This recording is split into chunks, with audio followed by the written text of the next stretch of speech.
I for sure want to make sure that we get to the 3 internal inclinations that research shows top performers have.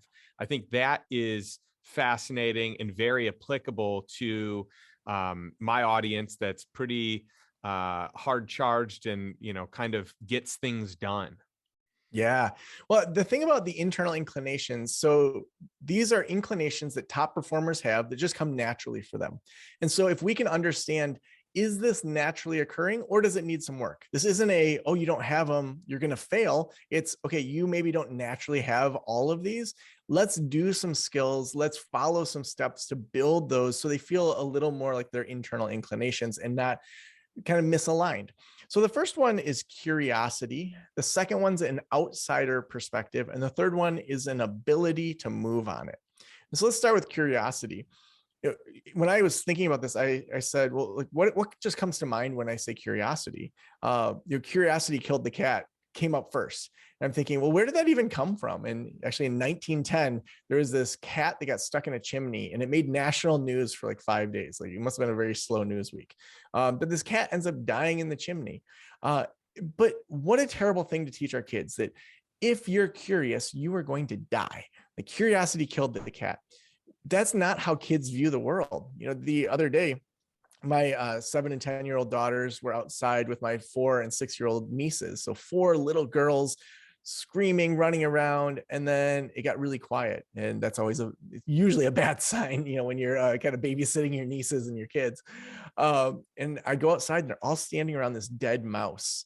And I hear them talking about it. And they said, how do you think this mouse died? Like, should we bury this mouse? Do you think an owl will eat this mouse? Do owls eat dead mice or only live mice? Like, what would a mouse funeral even look like? And it was like, they were just so intrigued. But kids are always trying to figure out, is this thing I'm experiencing that's out of my norm? Is this how the world is? Like, do car accidents happen all the time and I need to be really scared of cars? Or are car accidents pretty rare? Is this rainbow something I'm going to see every single day? Or is this rainbow something that's brand new and I'm only going to see once in a while?